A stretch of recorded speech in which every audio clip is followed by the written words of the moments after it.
সুপ্রিয় শিক্ষার্থীবৃন্দ, যে যেখানে আছো নিশ্চয় ভালো আছো।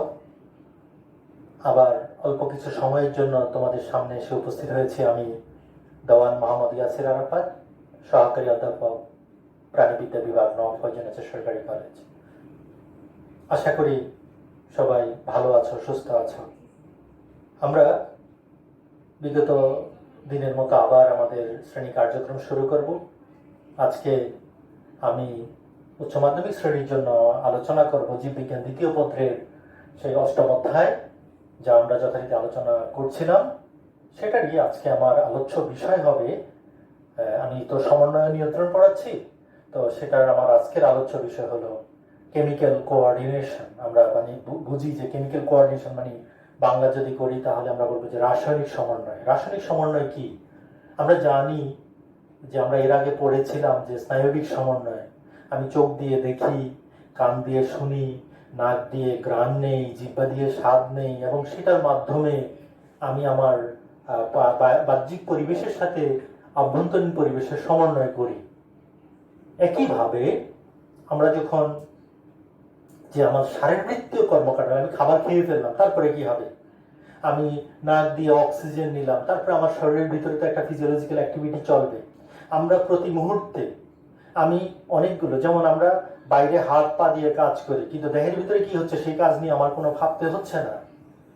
আমি বাইরের উদ্দীপনা, আমার শরীর দেহের চাহিদা, এগুলোর সাথে সমন্বয় করে আমি কতটুকু কাজ করব, আমার কতটুকু শক্তি দরকার, কতটুকু খাবার খাওয়া দরকার, বা খাবারটা খেলাম সেটা কিভাবে ব্যবহৃত হবে, এই যে কাজগুলো অভ্যন্তরীণ কাজ, যেটা নিয়ে আমি কখনো ভাবিত হই না, যেটা নিয়ে আমি কখনো ভাবি না, কিন্তু কে ভাবে?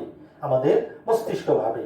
আমি কোনো আমার শারীরবৃত্তীয় প্রক্রিয়া নিয়ে, আমি খাবার খেয়ে ফেললাম তারপরে আমার শেষ, কিন্তু শারীরবৃত্তীয় প্রক্রিয়া নিয়ে আমি কখনো ভাবি না যে আমার এই খাবারটা এখন পরিপাক হচ্ছে, কতটুকু হলো, কি হলো, তারপরে পরিপাক হওয়ার পরে যেই খাদ্যের যে সার অংশটা তৈরি হলো সেটা কতটুকু দেহের কাজে লাগছে, বিপাক হচ্ছে কিনা, মেটাবলিজম হচ্ছে কিনা, সেটা কি অ্যানাবলিজম কখন হচ্ছে, ক্যাটাবলিজম কখন হচ্ছে, সেটা কিন্তু আমি কখনো ভাবি না। কে ভাবে? আমাদের মস্তিষ্ক ভাবে। মস্তিষ্ক ভেবে কি করবে, তারপরে কিভাবে সে কাজ করবে? মস্তিষ্ক তারপরে আমার পুরো শরীরের যতগুলো শারীরবৃত্তীয় প্রক্রিয়া আছে, শ্বসন, খাদ্য বিপাক, রেচন, সংবহন, সবগুলোর মধ্যে একটা কোঅর্ডিনেশন করে, এবং কোঅর্ডিনেশন করার জন্য সে স্নায়ুর পাশাপাশি যে উপাদানটাকে ব্যবহার করে সেটা হলো এক ধরনের হরমোন।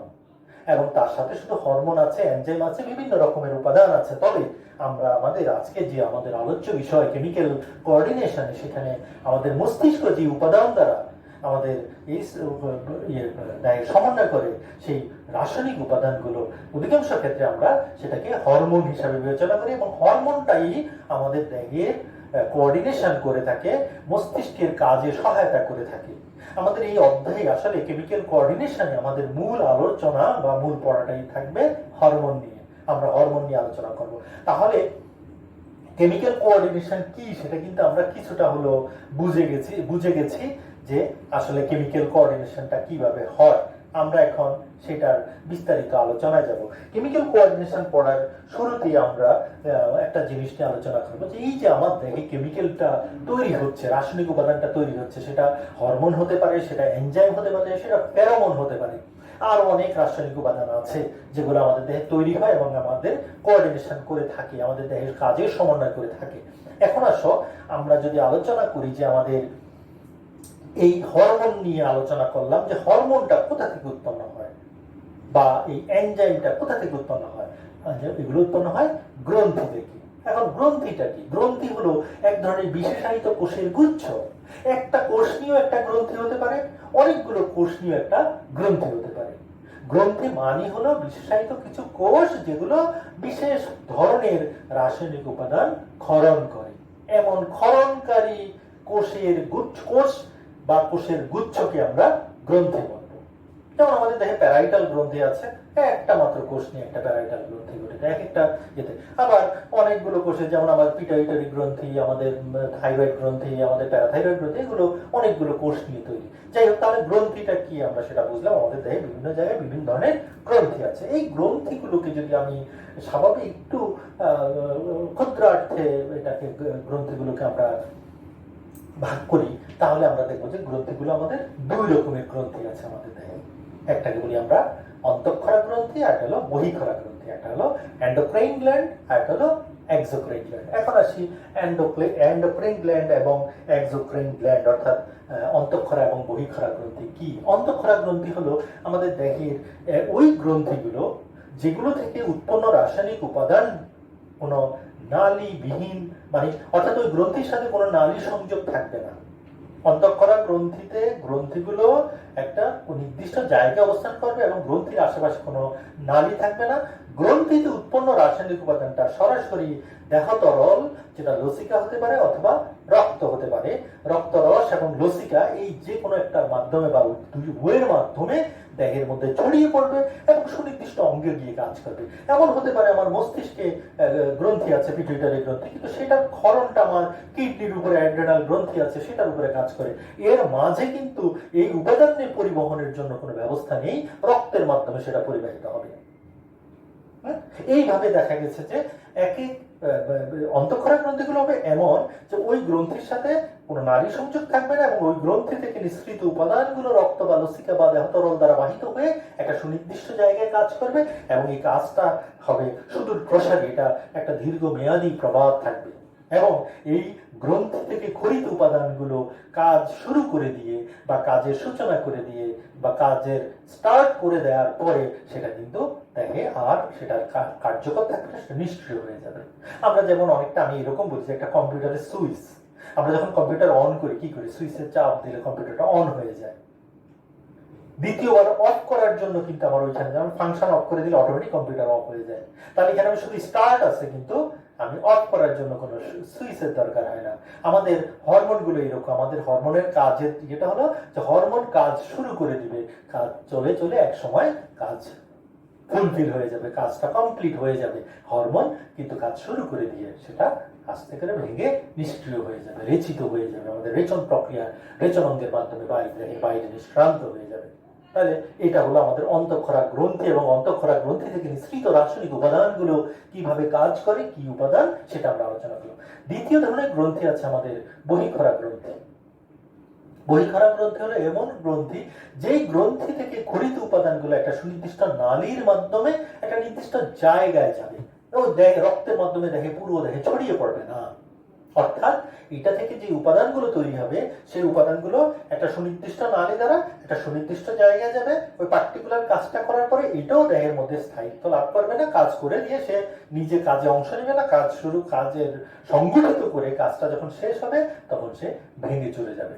অর্থাৎ এইখানেও দেখা গেছে যে হরমোন আর এই বহিঃক্ষরা গ্রন্থির উপাদানগুলো অন্তঃক্ষরা গ্রন্থির উপাদান থেকে একটু আলাদা, রাসায়নিক প্রকৃতিতেও আলাদা, কার্যকর ভাবে বা কাজের দিক থেকেও আলাদা, উপাদানগত ভাবে আলাদা।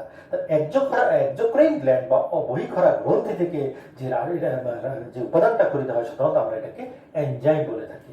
তাহলে এই দুইটা গ্রন্থি আমাদের, একটা অন্তঃক্ষরা গ্রন্থি, একটা বহিঃক্ষরা গ্রন্থি। একটা থেকে অন্তঃক্ষরা গ্রন্থি থেকে নিঃসৃত উপাদানকে বলবো আমরা হরমোন, আর বহিঃক্ষরা গ্রন্থি থেকে নিঃসৃত উপাদানগুলোকে বলবো আমরা এনজাইম। তাহলে এইভাবে আমরা দেখি আমাদের দেহে দুই রকমের গ্রন্থি আছে। আমরা অন্তঃক্ষরা গ্রন্থি, বহিঃক্ষরা গ্রন্থি বললাম, এটার মধ্যে আমরা এই অন্তঃক্ষরা গ্রন্থি এবং বহিঃক্ষরা গ্রন্থির মধ্যে তোমরা একটু কম্পেয়ার, আমি কিন্তু দুইটা কম্পেয়ারের কথা, দুইটা তুলনা বলেছি, দুইটা পার্থক্য বলো, তুলনা বলো, আমি দুইটা পয়েন্টে বলেছি যে অন্তঃক্ষরা নালীবিহীন গ্রন্থি, বহিঃক্ষরা নালীযুক্ত গ্রন্থি। আর অন্তঃক্ষরা থেকে নিঃসৃত উপাদানকে আমরা বলছি হরমোন, বহিঃক্ষরা থেকে নিঃসৃত উপাদানগুলো এনজাইম। অন্তঃক্ষরা গ্রন্থি থেকে নিঃসৃত উপাদানগুলো রক্তের মাধ্যমে বাহিত হবে বা লসিকার মাধ্যমে বাহিত হবে, অর্থাৎ দেহ তরল দ্বারা বাহিত হবে। কিন্তু বহিঃক্ষরা গ্রন্থি থেকে নিঃসৃত উপাদানগুলো নালী পথে একটা সুনির্দিষ্ট জায়গায় চলে যাবে। আর সরি, হরমোনের যেই কাজ, অর্থাৎ অন্তঃক্ষরা গ্রন্থি থেকে নিঃসৃত উপাদানের কাজ হবে সেটা দেহের শুধু দূরবর্তী যে কোনো জায়গায় কাজ করতে পারে এবং কাজটা হবে সুদূর প্রসারী। হ্যাঁ, বললাম তো কাজটা শুরু করে দিয়ে, যেমন আমরা যখন অ্যাডাল্ট হই, হ্যাঁ, আমাদের দাড়ি গোঁফ গজানোর জন্য একটা হরমোন কাজ করে। এমন না যে হরমোনটা নিঃসৃত হলো, দাড়ি গোঁফ গজালো, হরমোন কাজ করা শেষ করে দিচ্ছে, দাড়ি গোঁফ পড়ে যাবে, ব্যাপারটা এরকম হবে না। কারণ এটা একবার কাজ হয়ে গেছে মানে সারা জীবন এই কাজটা চলমান থাকবে। কিন্তু যেমন আমি যদি বহিঃক্ষরা গ্রন্থির কথা বলি, এনজাইম, যেমন খাবার খেলাম এখন, খাবার পরিপাক হলো, এনজাইম নিঃসৃত হলো, খাবার পরিপাক হলো, খাবার পরিপাক হওয়া শেষ, এনজাইমের কাজ শেষ। আবার যখন খাবার পাবো আবার এনজাইম নিঃসৃত হবে, অর্থাৎ এটার কাজ তাৎক্ষণিক এবং সেটা কাজ শেষে হয়ে যাবে, নিষ্ক্রিয় হয়ে যাবে, ওই কাজও শেষ হয়ে যাবে। কিন্তু হরমোনের কাজগুলো একটা দীর্ঘমেয়াদী প্রভাব হরমোনের কাজের দেহের মধ্যে থেকে যাবে এরকম। আর অন্তঃক্ষরা গ্রন্থির যদি নিঃসৃত উপাদানের যদি আমি ইয়েতে যাই, যে অন্তঃক্ষরা গ্রন্থি থেকে নিঃসৃত উপাদানগুলোর মধ্যে যে উপাদান কি কি আছে, যেমন আমাদের অন্তঃক্ষরা গ্রন্থির মধ্যে যদি পিটুইটারি গ্রন্থি, থাইরয়েড গ্রন্থি, থাইমাস গ্রন্থি, প্যারাথাইরয়েড গ্রন্থি, আমাদের অগ্নাশয় হতে পারে, তাহলে এগুলো থেকে উপাদানগুলো আলাদা আলাদা উপাদান নিঃসৃত হবে। আর বহিঃক্ষরা গ্রন্থির মধ্যে কে কে আছে, আমাদের লালা গ্রন্থিগুলো বহিঃক্ষরা গ্রন্থি, আমাদের অগ্নাশয়টা একটা বহিঃক্ষরা গ্রন্থি, আমাদের যকৃৎ একটা বহিঃক্ষরা গ্রন্থি, এইরকম ভাবে আমাদের বহিঃক্ষরা গ্রন্থি আছে। আমাদের পরিপাক গ্রন্থি আছে আরো কিছু, যেটা আমাদের পাকস্থলী বা অঙ্কের গায়ে যে পরিপাক গ্রন্থিগুলো আছে সেগুলো আমাদের বহিঃক্ষরা গ্রন্থি রূপে কাজ করে। এবার আসি আমরা, এবার চলে যাব আমরা যে এই যে আমাদের সমন্বয়টা, এই সমন্বয়টাকে আমরা, আমাদের রাসায়নিক সমন্বয়টাকে আমরা কয়েকটা ভাগে ভাগ করতে পারি। আমরা আমাদের রাসায়নিক সমন্বয়টাকে কয়েকটা ভাগে ভাগ করবো। আমরা সেই ভাগগুলো নিয়ে একটু আলোচনা করব। যেমন প্রথমত আসি যে আমাদের এই রাসায়নিক সমন্বয়কে আমরা তিনটা ভাগে ভাগ করি। প্রথম যেটাকে আমরা এন্ডোক্রাইন সমন্বয় বলি। এন্ডোক্রাইন সমন্বয় কোনটা? এন্ডোক্রাইন সমন্বয় হলো এই যে আমাদের যে নিঃসৃত উপাদানগুলো, অর্থাৎ এন্ডোক্রাইন সমন্বয়ে আমরা দেখবো যে আমাদের দেহ থেকে যে নিঃসৃত উপাদানগুলো, সেই উপাদানগুলো কোনো একটা দূরবর্তী স্থানে কাজ করবে, অর্থাৎ দেহ থেকে, কোষ থেকে উৎপন্ন হবে এবং এগুলো পরিবাহিত হয়ে দেখা যাবে যে দেহের একটা সুনির্দিষ্ট দূরবর্তী স্থানে চলে যাবে এবং দূরবর্তী স্থানে গিয়ে এটা দেহের দূরবর্তী কোনো একটা জায়গায় রক্তের মাধ্যমে পরিবাহিত হয়ে দেহের দূরবর্তী একটা স্থানে কাজ করবে। এমন সমন্বয়টাকে আমরা বলবো এন্ডোক্রাইন সমন্বয়। আরেকটা সমন্বয় আছে প্যারাক্রাইন সমন্বয়। এন্ডোক্রাইনের পরবর্তীতে প্যারাক্রাইন সমন্বয়। প্যারাক্রাইন সমন্বয়টা হলো এরকম যে স্থানীয়ভাবে কোষ থেকে কিছু উপাদান উৎপন্ন হবে এবং এটা বহিঃকোষীয় তরলের মাধ্যমে পরিবাহিত হয়ে কোষের যে আশেপাশে যে কোষগুলো আছে সেগুলোকে প্রভাবিত করবে। আমি আবারও বলছি, খেয়াল করো, এন্ডোক্রাইন সমন্বয় হলো একটা গ্রন্থি থেকে নিঃসৃত হলো, যেমন ওই যে বলছি মস্তিষ্ক থেকে নিঃসৃত হলো, আমাদের অ্যাড্রেনাল গ্রন্থি কিডনিতে, এত দূর কিডনি আমাদের এই অংশটা অবস্থিত, আমাদের মস্তিষ্ক থেকে খরিদ হলো, রক্তের মধ্যে বাহিত হয়ে এখানে আসবে, এখানে এসে কাজ করবে, এটার পরে কাজ করবে। তাহলে এটা হলো এই ধরনের সমন্বয়কে এন্ডোক্রাইন সমন্বয় বলছি। আর প্যারাক্রাইন সমন্বয় হলো এরকম যে একটা কোষ থেকে নিঃসৃত হলো উপাদানটা এবং সেই কোষ থেকে নিঃসৃত হয়ে যখন সেটা যে কোষীয় যে তরল আছে, বহিঃকোষীয় যে তরল, সেই তরলের মাধ্যমে বাহিত হয়ে আশেপাশের কিছু কোষের উপরে এটা প্রভাব বিস্তার করে, তখন সেটাকে আমরা বলছি প্যারাক্রাইন সমন্বয়। তাহলে এন্ডোক্রাইন সমন্বয়, প্যারাক্রাইন সমন্বয়। যেমন আমরা যদি দেখি যে এখানে আমাদের আইলেটস অফ ল্যাঙ্গারেন্স কোষ, তোমরা জানো যে অগ্নাশয়ের মধ্যে আইলেটস অফ ল্যাঙ্গারেন্স নামক কোষ দ্বীপ থাকে, কোষ গুচ্ছ থাকে। সেখানে আলফা কোষ থেকে যখন গ্লুকাগন খরিত হয়, সেই আলফা কোষ থেকে যখন গ্লুকাগন খরিত হবে তখন সেটা বিটা কোষকে প্রভাবিত করবে। বিটা কোষকে প্রভাবিত করে সেটা ইনসুলিন ক্ষরণে বাধা সৃষ্টি করবে। তাহলে এই যে কাজটা, আসলে দুইটাই কিন্তু হরমোন, গ্লুকাগনটাও যেমন হরমোন, ইনসুলিনটাও হরমোন। কিন্তু গ্লুকাগন যখন ক্ষরিত হবে তখন সে কি করবে? ইনসুলিনের হরমোন ক্ষরণটাকে বাধা দিবে। এই যে কাজটা, এই কাজটাকে আমরা প্যারাক্রাইন সমন্বয় বলি। আরেকটা হলো অটোক্রাইন সমন্বয়। অটো বলতে তো আমরা বুঝি নিজে, তাহলে সেখানে দেখা গেছে একই কোষ থেকে, একটা কোষ থেকে উৎপন্ন কোনো উপাদান দেখা যাবে যে ওই কোষেরই কাজকে প্রভাবিত করবে। যেই কোষ থেকে উৎপন্ন হবে সেই কোষের উৎপন্ন উপাদান সেই কোষকেই প্রভাবিত করবে। যেমন আমরা যদি দেখি রক্তনালীর প্রাচীরে যে আমরা যে আবরণ থাকি, যেটাকে আমরা বলি এন্ডোথেলিয়াম, সেই এন্ডোথেলিয়াম কোষের মধ্যে এক ধরনের উপাদান উৎপন্ন হয় যেটাকে আমরা বলি প্লাটিলেট অ্যাক্টিভেটিং ফ্যাক্টর। এবং এই প্লাটিলেট অ্যাক্টিভেটিং ফ্যাক্টরটা ওই এন্ডোথেলিয়াম কোষের উপরে কাজ করে আমাদের বিশেষ করে অনুচক্রিকার কার্যকারিতাটাকে প্রভাবিত করে। তাহলে এই গেল আমরা কত রকমের সমন্বয়ে আমরা সেটা আলোচনা করলাম। এখন আসি আমরা এখন আমাদের আসলে আমি প্রথমেই বলেছি আমাদের মূলত আমরা আসলে পড়ব অন্তঃক্ষরা গ্রন্থি। আমাদের রাসায়নিক সমন্বয় বলতে আমরা যে অন্তঃক্ষরা গ্রন্থি এবং গ্রন্থি নিঃসৃত উপাদান নিয়ে আমরা পড়াশোনা করব, অর্থাৎ এখানে আমাদের মূল পড়াটা থাকবে হরমোন নিয়ে। তাহলে আমরা একটু অন্তঃক্ষরা গ্রন্থি কি আমরা সেটা বলেছি।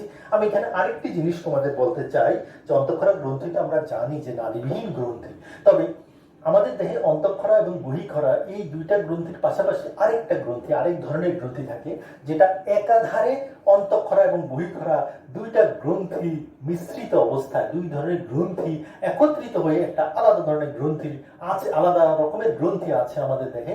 তেমন গ্রন্থি আছে যেমন আমাদের অগ্নাশয়, যেটাকে আমরা প্যানক্রিয়াস বলে থাকি। প্যানক্রিয়াস বা অগ্নাশয়। প্যানক্রিয়াস বা অগ্নাশয় আমরা জানি, এটা যত আমরা এটাকে বেশিরভাগ পড়ে থাকি আমাদের খাদ্য পরিপাক অধ্যায়ে, অর্থাৎ আমাদের পরিপাক ও পরিশোষণ অধ্যায়ে আমরা এই অগ্নাশয় সম্পর্কে পড়েছি, এবং সেখানে আমরা একটা শব্দ পড়েছি, মনে আছে তোমাদের, যে মিশ্র গ্রন্থি। আমরা অগ্নাশয়কে মিশ্র গ্রন্থি বলি।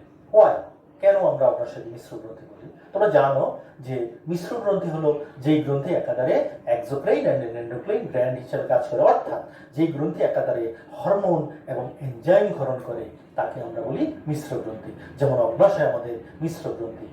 কিভাবে? অগ্নাশয় থেকে কিন্তু বিভিন্ন রকমের গ্যাস্ট্রিক জুস বা পরিপাক এনজাইম গঠিত হয়। তার মধ্যে আমরা জানি ট্রিপসিন, অ্যামাইলেজ, লাইপেজ, কাইমোট্রিপসিন, এই ধরনের আরো অনেকগুলো এনজাইম আছে যেগুলো অগ্নাশয় থেকে নিঃসৃত হয়। আবার এখান থেকে আমাদের বিশেষ করে খুবই গুরুত্বপূর্ণ দুইটা হরমোনের কথা একটু আগে বলে ফেলছি আমি, দুইটা হরমোন গঠিত হয়। তার মধ্যে একটা হলো ইনসুলিন, একটা হলো গ্লুকাগন। এরকম আরো বেশ কিছু হরমোনও গঠিত হয় অগ্নাশয় থেকে। যেহেতু অগ্নাশয় থেকে এনজাইম ক্ষরণের জন্য সেটা এক্সোক্রাইন অ্যাক্টিভিটি আছে, আবার হরমোন ক্ষরণের জন্য যেটা এন্ডোক্রাইন অ্যাক্টিভিটি আছে, সেই জন্য এই অগ্নাশয়টাকে আমরা মিশ্র গ্রন্থি বলে থাকি। তাহলে আমরা মোটামুটি মিশ্র গ্রন্থি কি সেটা আমরা জানলাম। এখন আসি আমরা একটু হরমোন নিয়ে আমরা কথা বলবো। হরমোন কি, আমরা হরমোন সম্পর্কে আমরা আলোচনা করব। হরমোনটা হলো এক ধরনের রাসায়নিক উপাদান। এটা আমাদের দেহের এক ধরনের রাসায়নিক উপাদান। আমরা এটাকে যেটা যে কেমিক্যাল কম্পোনেন্ট, এটা একটা রাসায়নিক উপাদান যেটা অল্প পরিমাণে নিঃসৃত হয়ে দেহের কাজ পরিচালিত করে, দেহের কার্যকারিতায় যেটা অংশ নেয়, এমন উপাদানটাকে আমরা হরমোন বলছি। এটা সুনির্দিষ্ট কাজ করে থাকে। অন্তঃক্ষরা গ্রন্থি থেকে নিঃসৃত যে রাসায়নিক উপাদানটা খুব অল্প পরিমাণে প্রয়োজন হয়ে, অল্প পরিমাণে নিঃসৃত হয়ে দেহের কাজ করে। অনেকটা ভিটামিনের কাজ যেটা বাইরে থেকে আমরা গ্রহণ করি, এবং হরমোনের কাজ একই, প্রায় কাছাকাছি রকমের কাজ। এটা অন্তঃক্ষরা দেহের একটা অংশ থেকে নিঃসৃত হয়ে দূরবর্তী একটা অংশে সুদূর প্রসারী কাজ করে থাকে, সেটা আমরা আগেও বলেছি। এখন আসি এই অন্তঃক্ষরা গ্রন্থি, হরমোনের ইতিহাস কিন্তু অনেক প্রাচীন। আমরা জানি চীনে বহু আগে, খ্রিস্ট জন্মেরও বহু আগ থেকে কিন্তু চীনে হরমোন দিয়ে চিকিৎসা পদ্ধতি চালু আছে। তারা কি করতো, তারা মানুষের বিশেষ করে মহিলাদের মূত্র থেকে যে যৌন হরমোন, সেক্স হরমোনটাকে তারা আলাদা করে প্রথমে, এবং সেই সেক্স হরমোনের মধ্যে বিশেষ করে যে মূত্রের মধ্যে যে সেক্স হরমোনগুলো আছে, তারপরে পিটুইটারি গ্রন্থি সংগ্রহ করে সেখান থেকে হরমোন কালেক্ট করে তারা কিন্তু চিকিৎসা ক্ষেত্রে ব্যবহার করতো। দুইজন বিজ্ঞানী, স্টার্লিং এন্ড উইলিয়াম বাইলিস, এই দুইজন বিজ্ঞানী প্রথম হরমোন শব্দটাকে ব্যবহার করেন। হরমোন কথাটা আসছে কোত্থেকে? এটা পরবর্তীতে দুইজন ব্রিটিশ বিজ্ঞানী এই হরমোন শব্দটা 1902 সালে তারা কি করে এই হরমোন শব্দটা ব্যবহার করেন। আমি আবারও বলছি, চীনে কিন্তু বহু আগ থেকেই কিন্তু হরমোনের ব্যবহার আছে, কিন্তু হরমোন শব্দটাকে আমরা প্রয়োগ করি 1902 সালে উইলিয়াম বাইলিস এন্ড স্টার্লিং নামক দুইজন বিজ্ঞানী। তারা কি করছেন, তারা এই হরমোন শব্দটা ব্যবহার, হরমোন শব্দটা একটা গ্রিক শব্দ থেকে, হারামাও থেকে। হারমাও মানে হলো টু, মানে যেটাকে আমরা বলি এক্সাইট বা উত্তেজিত করা, অর্থাৎ উত্তেজনা বা উত্তেজিত করা থেকে এই হরমোন শব্দ। অর্থাৎ এটা কি করে উত্তেজিত করা, মানে কি, ওই যে বললাম না আমি সুইচ অন করে দিলাম, কাজ হলো, তেমনই এটা কি করে কাজটাকে শুরু করে। যেমন আমি যদি বলি যে আমরা কতগুলো ইট এরকম পরপর রেখে যদি একটা ধাক্কা দিয়ে দিই, ধাক্কা দিলে কি করবে, একটার পর একটা ইট পড়বে। তাহলে এই যে ধাক্কা, এই যে কাজ সূচনা করে দেওয়া, হরমোন এইভাবে অনেক ক্ষেত্রে কাজ করে দিয়ে থাকে। এখন আসি আমরা এই হরমোন এবং বিজ্ঞানের একটা শাখা আছে যেখানে হরমোন নিয়ে পড়াশোনা করা হয়, যেটাকে এন্ডোক্রাইনোলজি বলা হয়। এন্ডোক্রাইনোলজি মানে হলো হরমোন বিদ্যা বা অন্তঃক্ষরা গ্রন্থি বিদ্যা, যেটা আমরা হরমোন সম্পর্কিত পড়াটাকে আমরা এর মধ্যে আমরা আলোচনা করে থাকি। এবার আসি আমরা আলোচনা করব আমাদের হরমোনের কিছু বৈশিষ্ট্য নিয়ে আমরা কথা বলি। আমরা হরমোন কি, সেটা রাসায়নিক উপাদান, সেটা আমরা বললাম। হরমোনের কিছু বৈশিষ্ট্য যদি বলি, হরমোন খরিত হবে এটা ক্ষরিত হয়ে এটা রক্তের মাধ্যমে বা লসিকার মাধ্যমে, আমরা যদি ইয়ে করে বলি যে লসিকার মাধ্যমে দেখে বিভিন্ন অংশে চলে যাবে, গিয়ে কাজ করবে, সেরকম করে এটা রাসায়নিক বার্তা বহন করবে, রাসায়নিক সমন্বয়ের কাজ করবে। এটা খুব অল্প ঘনত্বে, খুব অল্প মাত্রায় পরিবাহিত হয়ে কাজ করবে ব্যাপক মাত্রায়, ক্ষরিত হবে অল্প মাত্রায়, কিন্তু কাজ হবে ব্যাপক মাত্রায়। আর মজার ব্যাপার হলো, আমরা শুরুতে বলেছি কাজ শেষে এটা নষ্ট হয়ে যায়, এবং শুধু নষ্টই হবে না, এটা রেচনের মাধ্যমে রেচন প্রক্রিয়া দেহ থেকে বেরিয়ে যাবে, ভেঙে গিয়ে রেচিত হয়ে এটা দেহ থেকে বেরিয়ে যাবে। এবং এটা আমি আরো একটা কথা বলেছিলাম যে এটার কাজ প্রত্যক্ষ বা পরোক্ষভাবে ভিটামিনের সাথে সংশ্লিষ্ট। অনেক ক্ষেত্রে ভিটামিনের সাথে সমন্বয় করেও কাজ করে, ভিটামিনের কাজের ধারাবাহিকতা এটা কাজ করে থাকে। এটা যে কোনো আমার দেহের বিভিন্ন রাসায়নিক বিক্রিয়াগুলোকে নিয়ন্ত্রণ করা। আবার হরমোনগুলোর মধ্যে দেখবো যে অধিকাংশ হরমোনই পানিতে দ্রবণীয়। কারণ কি? কারণ পানিতে দ্রবণীয় না হলে এটা রক্তের মাধ্যমে বা লসিকার মাধ্যমে পরিবাহিত হতে পারতো না। কারণ আমরা জানি আমাদের রক্তের বা লসিকার একটা বড় অংশ পানি, রক্তরসের একটা বড় অংশ পানি, এবং এই পানিতে দ্রবণীয় হওয়ার কারণে এটা দেহে এইভাবে পরিবাহিত হতে পারে। এটা হরমোনগুলো সাধারণত প্রোটিন ধর্মী হতে পারে, পেপটাইড ধরনের হতে পারে, গ্লাইকোপ্রোটিন হতে পারে, কখনো কখনো কিছু হরমোন আছে আমাদের স্টেরয়েড জাতীয় হরমোন। তোমরা জানো যে স্টেরল যৌগ, যেটা তেলের মতো উপাদান আর কি, হরমোনগুলো এরকম স্টেরয়েড হরমোন, যেটা কোলেস্টেরল, স্টেরল ওইখানে একই রকমের জিনিস। হ্যাঁ, আর এটা আমাদের শারীরবৃত্তীয় যেহেতু কোঅর্ডিনেশনে কাজ করে, অতএব আমাদের হরমোনগুলোর কাজই হলো শারীরবৃত্তীয় ভারসাম্য রক্ষা করা। এবার আসি আমরা আমাদের কতগুলো হরমোনাল গ্রন্থি, কি কি গ্রন্থি আছে আমরা যদি দেখি। আমাদের আছে পিটুইটারি গ্রন্থি। হ্যাঁ, পিটুইটারি গ্রন্থি আছে। তারপরে 2 নাম্বার আছে আমাদের কি আছে, থাইরয়েড গ্রন্থি আছে, থাইরয়েড। 3 নাম্বার আমাদের প্যারাথাইরয়েড গ্রন্থি আছে।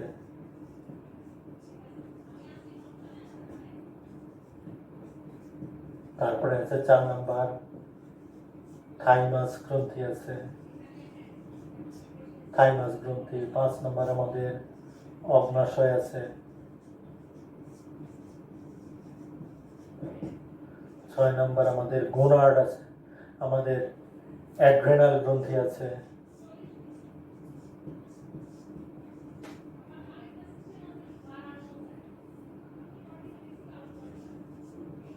অ্যাড্রেনাল গ্রন্থি আছে। 7 নাম্বার আমাদের গোনার্ড আছে। গোনার্ড মানে হলো আমাদের শুক্রাশয়, ডিম্বাশয়, এগুলো আছে। হ্যাঁ, আর অগ্নাশয়ের মধ্যে বিশেষ করে আইলেটস অফ ল্যাঙ্গারেন্সটা এখানে আমাদের ইয়েতে কাজ করে। আমাদের পিনিয়াল গ্রন্থি আছে, আমাদের অমরা গ্রন্থি হিসেবে কাজ করে। এছাড়া আমাদের দেহে ছোট ছোট আরো অনেক গ্রন্থি আছে, বিভিন্ন গ্রন্থি থেকে। এগুলো আমি বড় বড় কয়েকটা গ্রন্থির নাম বললাম। এখন আসি আমাদের এই যে হরমোনাল গ্রন্থিগুলো আছে, কিন্তু তারপরেও আমাদের মস্তিষ্কের একটা অংশ আছে যেটা আমাদের এই হরমোনের কাজের সমন্বয়ের ক্ষেত্রে সবচেয়ে গুরুত্বপূর্ণ ভূমিকা পালন করে। আমাদের মস্তিষ্কের একটা অংশ, সেটার নাম হলো, তোমরা জেনে থাকবে, হাইপোথ্যালামাস। আমরা অলরেডি হাইপোথ্যালামাস সম্পর্কে পড়েছি। এই হাইপোথ্যালামাস আমাদের বিভিন্ন হরমোনগুলোর কাজ নিয়ন্ত্রণ করে থাকে। হাইপোথ্যালামাস হরমোন ক্ষরণ থেকে শুরু করে বিভিন্ন। আর হাইপোথ্যালামাসের মধ্যেই কিন্তু আমরা যখন যে প্রথম গ্রন্থিটা লিখছি পিটুইটারি গ্রন্থিটা কিন্তু আমাদের হাইপোথ্যালামাসের সাথে যুক্ত একটা গ্রন্থি। হাইপোথ্যালামাস নিজে যেমন কতগুলো রিলিজিং উপাদান দ্বারা অন্য হরমোনগুলোর ক্ষরণ রোধ করা, নিয়ন্ত্রণ করে থাকে, হরমোন রোধ করে থাকে বা হরমোন ক্ষরণ করে থাকে। পাশাপাশি পিটুইটারি গ্রন্থি থেকে নিঃসৃত উপাদানগুলো আমরা পিটুইটারি গ্রন্থি যখন পর্ব সংখ্যা আমরা আলোচনা করবো। আমি প্রথমে আসি হাইপোথ্যালামাসের কাজ। আমরা একটু পড়তে হবে এখানে আমাদের, কারণ আমরা জানি হাইপোথ্যালামাস থেকে এমন কিছু রাসায়নিক উপাদান খরিত হয়, এমন কিছু হরমোন জাতীয় উপাদান খরিত হয়, যেগুলো অন্য গ্রন্থিগুলোকে, অন্য হরমোনগুলোর কাজ, ক্ষরণ এবং কাজ নিয়ন্ত্রণ করে। ক্ষরণ নিয়ন্ত্রণ করা মানেই কাজ নিয়ন্ত্রণ করা। এখন আসি আমরা এরকম কয়েকটা জিনিসের নাম আমরা একটু আলোচনা করি। প্রথমে আমরা আলোচনা করব যে হাইপোথ্যালামাস থেকে নিঃসৃত উপাদান গ্রোথ হরমোন রিলিজিং ফ্যাক্টর বলি আমরা, বা গ্রোথ হরমোন রিলিজিং হরমোন, আমরা এটাকে GHRH বলে থাকি। GHRH growth hormone releasing hormone বা গ্রোথ হরমোন রিলিজিং ফ্যাক্টরও বলা হয়। এটার কাজ হবে, এটা গ্রোথ হরমোন বা জিএইচ অর্থাৎ যেটাকে আমরা সোমাটোট্রপিক হরমোন বলি, এই হরমোন ক্ষরণ করার জন্য উদ্দীপনা সৃষ্টি করে এই উপাদান। এইটাও নিঃসৃত হয় হাইপোথ্যালামাস থেকে, কাজ করে পিটুইটারি গ্রন্থির গ্রোথ হরমোন ক্ষরণটাকে নিয়ন্ত্রণ করে। আমরা জানি, এটা আমরা পিটুইটারি গ্রন্থির সময় পড়ার সময় আলোচনা করব, যে পিটুইটারি গ্রন্থির সমগ্র কাজ নিয়ন্ত্রণ করে আমাদের হাইপোথ্যালামাস। কিভাবে করে? এটাও তো এক ধরনের রাসায়নিক সমন্বয়, কারণ পিটুইটারি গ্রন্থি থেকে গ্রোথ হরমোন রিলিজিং হরমোন নিঃসৃত হয়, যার প্রভাবে আমাদের পিটুইটারি গ্রন্থিটা গ্রোথ হরমোন ক্ষরণ করবে। 2 নম্বর হলো থাইরয়েড রিলিজিং হরমোন। হ্যাঁ, বা আমরা যেটাকে আমরা থাইরোট্রপিন রিলিজিং হরমোন বলি। Thyrotropin releasing hormone, thyrotropin releasing hormone. হ্যাঁ, যেটার কাজ কি? যেটার কাজ হলো, এটার কাজ, এই হরমোনটা পিটুইটারি গ্রন্থি থেকে নিঃসৃত হয়। এটার কাজ কি? এটা হলো থাইরয়েড স্টিমুলেটিং হরমোন, যেটা থাইরয়েড গ্রন্থি থেকে নিঃসৃত, পিটুইটারি গ্রন্থি থেকে নিঃসৃত হবে এই হরমোন। আরেকটা আছে প্রোল্যাকটিন হরমোন, PRL। এই প্রোল্যাকটিন, এই দুইটা হরমোন ক্ষরণ নিয়ন্ত্রণ করে, এবং এই দুইটা হরমোনই খরিত হয় আমাদের পিটুইটারি গ্রন্থি থেকে। তাহলে এই থাইরোট্রপিন রিলিজিং হরমোন, এইটার কাজ হবে, এটা নিঃসৃত হবে হাইপোথ্যালামাস থেকে, কাজ করবে পিটুইটারি গ্রন্থির দুইটা হরমোন ক্ষরণের উপরে। অর্থাৎ পিটুইটারি গ্রন্থি থেকে যখন এই হরমোনটা খরিত হবে, মজার ব্যাপার খেয়াল করো, রাসায়নিক সমন্বয়টা কেমন দেখো। হাইপোথ্যালামাস থেকে, অর্থাৎ মস্তিষ্কের অগ্রমস্তিষ্কের তৃতীয় অংশ হাইপোথ্যালামাস থেকে খরিত হবে থাইরোট্রপিন রিলিজিং হরমোন। সেটা কাজ করবে পিটুইটারি গ্রন্থির উপরে। কি করবে? পিটুইটারি গ্রন্থির উপর যখন কাজ করবে, তখন কি করবে? থাইরয়েড স্টিমুলেটিং হরমোন খরিত হবে। আর থাইরয়েড স্টিমুলেটিং হরমোন যখন খরিত হবে, তখন আমাদের থাইরয়েড গ্রন্থি কাজ অ্যাক্টিভ হবে, এবং সেখান থেকে 3টা হরমোন খরিত হবে, T3, T4 আর ক্যালসিটোসিন। এই 3টা হরমোন খরিত হবে। যাই হোক, আমরা সেগুলো আসছি পরে। এরপরের হরমোনটার নাম আরেকটা হরমোন, যেটা কর্টিকোট্রপিন রিলিজিং হরমোন, আমরা যেটাকে CRH বলি। এটা হাইপোথ্যালামাস থেকে খরিত হবে। আমরা কর্টিকোট্রপিন রিলিজিং হরমোন, এই হরমোনটা খরিত হলে আমাদের বিশেষ করে এটার প্রভাবে পিটুইটারি গ্রন্থি থেকে ACTH অ্যাড্রিনোকর্টিকোট্রপিক হরমোন খরিত হবে। এই অ্যাড্রিনোকর্টিকোট্রপিক হরমোন খরিত হলে, দেখো, হাইপোথ্যালামাস থেকে কর্টিকোট্রপিন রিলিজিং হরমোন খরিত হবে, তার প্রভাবে পিটুইটারি গ্রন্থি থেকে কি হবে? অ্যাড্রিনোকর্টিকোট্রপিক হরমোন খরিত হবে। আর অ্যাড্রিনোকর্টিকোট্রপিক হরমোন খরিত হলে এটা অ্যাড্রিনাল গ্রন্থির কর্টেক্স পার্টকে অ্যাক্টিভ করে দিবে, এবং তখন সেটা থেকে অ্যালডোস্টেরন সহ বিভিন্ন হরমোনগুলো খরিত হবে। তারপরে আসি গোনাডোট্রপিন রিলিজিং হরমোন। আরেকটা গোনাডোট্রপিন রিলিজিং হরমোন, হাইপোথ্যালামাস থেকে আরেকটা রিলিজিং ফ্যাক্টর খরিত হয়, যার প্রভাবে আমাদের luteinizing hormone and follicle stimulating hormone, luteinizing hormone and follicle stimulating hormone, এই দুইটাই পিটুইটারি গ্রন্থি থেকে নিঃসৃত হরমোন। দুইটাই কিন্তু বিশেষ করে ফলিকল সেল অর্থাৎ গোনাড গুলো, হ্যাঁ, শুক্রাশয়, ডিম্বাশয়, এগুলোকে অ্যাক্টিভ করার ক্ষেত্রে এই হরমোনগুলো ব্যবহৃত হয়। এটাও তো আমাদের, এগুলো এই দুইটাই আমাদের বিশেষ করে আমাদের জনন বৈশিষ্ট্যগুলো প্রকাশের ক্ষেত্রে আমাদের গুরুত্বপূর্ণ ভূমিকা পালন করে। এরপরে আসে আরেকটা হরমোন আছে সোমাটোস্ট্যাটিন। আমি আবারও বলছি, সোমাটোস্ট্যাটিন আরেকটা রিলিজিং ফ্যাক্টর, এস, যেটাকে আমরা সোমাটোস্ট্যাটিন বলে থাকি। এটা কি করে? সোমা শব্দের অর্থ হলো, আমরা যদি বলি সোমা মানে হলো দেহ, হ্যাঁ, বডি, সোমা। হ্যাঁ, এই সোমাটোস্ট্যাটিনের কাজ হলো সোমাটোট্রপিন হরমোন ক্ষরণ রোধ করা। সোমাটোট্রপিন হরমোন ক্ষরণ হবে ACTH এর প্রভাবেও, কিন্তু আমাদের বিশেষ করে সোমাটোট্রপিন, যেটাকে আমরা গ্রোথ হরমোন বলি, সেই গ্রোথ হরমোন খরিত হয়, কিন্তু সোমাটোস্ট্যাটিনের কাজ হবে সোমাটোট্রপিন হরমোন বা গ্রোথ হরমোনের ক্ষরণ, বা যেটাকে আমরা হিউম্যান গ্রোথ হরমোন HGH বা সোমাটো, অর্থাৎ HGH হিউম্যান গ্রোথ হরমোন অথবা সোমাটো ট্রপিক হরমোন, এই দুটা একই জিনিস, এই হরমোন ক্ষরণকে বাধা দিবে। অর্থাৎ এইটার কাজ কিন্তু এখন উল্টা, এতক্ষণ আমরা বলছি এগুলো ক্ষরণটা, তাহলে এগুলো অ্যাক্টিভ করবে, আর এইটা ক্ষরিত হলে এই আমাদের এই হরমোনগুলো ক্ষরণ ইয়ে হবে, আমাদের বৃদ্ধি থেমে যাবে, বৃদ্ধি রোধ করার জন্য এটা হবে। আরেকটা হরমোন আছে ডোপামিন, যেটাকে আমরা ডোপামিন বা DA, আমরা এটাকে ডোপামিন বলে থাকি।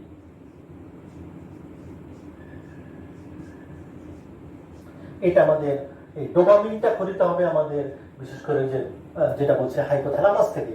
এই ডোপামিন খরিত হলে যেটা হবে সেটার প্রভাবে আমাদের দেখা গেছে যে প্রোল্যাকটিন হরমোন ক্ষরণটা রোধ পায়, বাধাগ্রস্ত হয়। প্রোল্যাকটিন হরমোন বিশেষ করে এটা মহিলাদের ক্ষেত্রে স্তন গ্রন্থির বিকাশ, দুগ্ধক্ষরণ, তারপরে জরায়ুর প্রাচীর সংকোচন সব বিভিন্ন ধরনের কাজের ক্ষেত্রে, অর্থাৎ সেকেন্ডারি সেক্সুয়াল ক্যারেক্টার প্রকাশের ক্ষেত্রে এই ডোপামিনটা কাজ করে, প্রোল্যাকটিন হরমোনটা কাজ করে। তবে সেই ক্ষেত্রে ডোপামিন এটা বাধা দিয়ে এই কাজটাকে বাধাগ্রস্ত করে। তাহলে আমরা মোটামুটি আজকে আমরা হরমোনাল গ্রন্থিগুলো মানে অ্যাক্টিভ হওয়ার জন্য বা কাজ করার জন্য, এগুলোকে সমন্বয় করার জন্য যে গ্রন্থিগুলো কাজ করে আমরা সেগুলো নিয়ে আলোচনা, সেই যে উপাদানগুলো কাজ করে সেগুলো নিয়ে আলোচনা করলাম। আমাদের আজকের আলোচনার বিষয়গুলো ছিল রাসায়নিক সমন্বয় সংক্রান্ত। আমরা বিভিন্ন গ্রন্থি নিয়ে কাজ করলাম, কথা বললাম, গ্রন্থিগুলোর মধ্যে আমরা ডিফারেন্সটা করতে পারলাম। আমরা হরমোন নিয়ে কথা বললাম, হরমোনের বৈশিষ্ট্যগুলো নিয়ে কথা বললাম। তারপরে আমরা এই হরমোনাল গ্রন্থি বা হরমোন ক্ষরণে আমাদের হাইপোথ্যালামাস কিভাবে কাজ করে, কি কি উপাদান বা কি কি রিলিজিং ফ্যাক্টরের মাধ্যমে আমাদের এই কেমিক্যাল সমন্বয়ের কাজগুলো করে থাকে, আমরা সেটা আলোচনা করলাম। প্রিয় শিক্ষার্থী বৃন্দ, তোমরা ভালো থাকো, সুস্থ থাকো, এবং আসলে তোমাদের বলার মতো আর এই মুহূর্তে কি আছে, কারণ আমরা জানি এই গতকালকেই আমরা অর্থাৎ প্রতিদিনই রেকর্ড হচ্ছে আমাদের, আমরা গতকালকে আমাদের সর্বোচ্চ আক্রান্ত, সর্বোচ্চ মৃত্যু, সর্বোচ্চ পরীক্ষা আমরা দিনটা শেষ, মানে আমাদের দিনটি পার হলো। হয়তো দেখা গেছে এই আজকে আবার নতুন করে আবার হয়তো দেখা সংখ্যা বাড়বে। তো আমরা চাই না এটা বাড়ুক, প্রতিদিন কমে আসুক, আমরা যেন সুস্থ সুন্দর পরিবেশে ফেরত যেতে পারি, স্বাভাবিক পরিবেশে ফেরত যেতে পারি, এই প্রত্যাশা থাকবে, এই দোয়া থাকবে সবার জন্য।